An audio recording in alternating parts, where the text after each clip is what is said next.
Le projet ici, il est né parce que le maraîcher, donc Pierre Berthiaud, avait eu cette intention de s'installer dans un quartier social et de fournir des légumes pour les familles d'ici. Et ça nous semblait une très bonne manière de démarrer le programme Mangousané en Belgique. Le Mangousané, ça signifie manger sain en espéranto. C'est particulièrement adapté à un programme qui vise à fournir une alimentation de qualité pour des personnes qui sont en difficulté financière. Donc moi, je vois beaucoup de similitudes ou de parallèles entre les défis qu'on essaie de relever en Afrique ou en Amérique latine ou ceux auxquels on s'attaque ici en Belgique. Plus on avançait et plus on consacrait du temps et de l'énergie à aider les petits producteurs à commercialiser leurs produits, ce qui est exactement ce qu'on est en train de faire ici, et garantir les mécanismes de commercialisation, probablement une des meilleures façons de stabiliser ou de pérenniser la transition vers l'agroécologie. Ici, on parle plus d'agriculture bio, mais finalement, c'est très similaire. Raccourcir les chaînes d'approvisionnement de façon très générale, c'est aussi similaire à ce qu'on fait en Afrique ou en Amérique latine.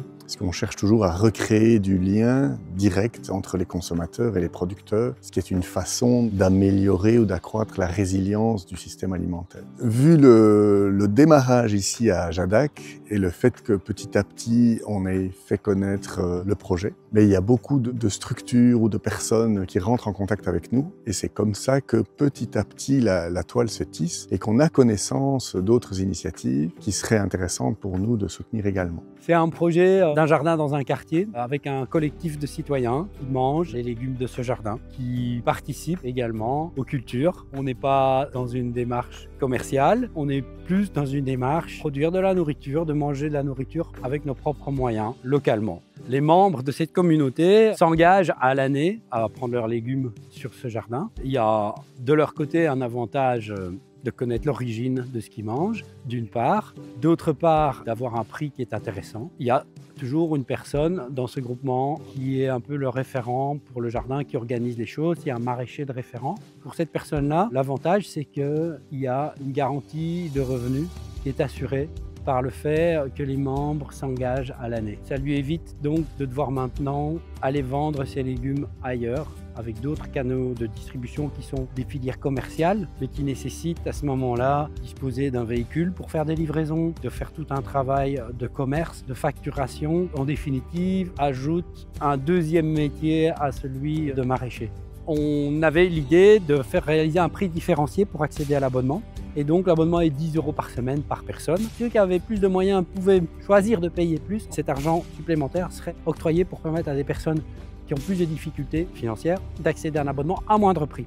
On a une quinzaine de personnes qui ont fait cette option de prendre un abonnement plus cher et on a eu personne qui est venu prendre un abonnement à moindre prix. Au niveau du champ, on n'a pas le temps de communiquer là-dessus et les gens ne savaient pas. C'est de là qu'est né le partenariat avec Île de Paix parce qu'ils se sont dit, oui, nous, peut-être que là, on peut intervenir sur la sensibilisation des personnes précarisées pour leur faire savoir qu'il existe cette possibilité au pas de leur porte d'accéder à des légumes bio, à une nourriture saine, à un prix acceptable pour leur portefeuille. Et c'est parti de là. Et donc, on a créé une caisse de solidarité à partir d'une subvention d'Île de Paix.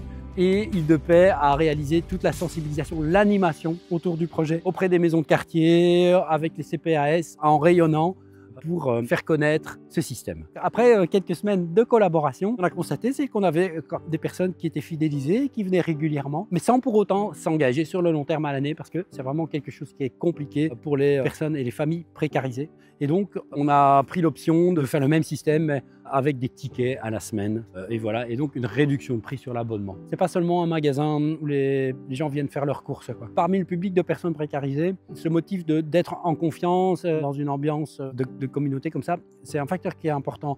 Et donc, on essaye d'organiser des ateliers de cuisine, des moments où les personnes se retrouvent entre elles. Et ça, c'est vraiment quelque chose qui permet, par le contact qu'on crée avec les personnes, de les fidéliser et de faire en sorte que c'est un lieu, au final, où elles se retrouvent, où elles se sentent bien et donc où elles viennent volontiers. Voilà, alors dans le futur, cette caisse de solidarité qu'on a créée à l'échelle du petit projet ici, c'est vraiment l'expérience pilote de terrain où on permet finalement à des personnes précarisées d'accéder à des légumes bio et de la nourriture saine à 50% du prix normal.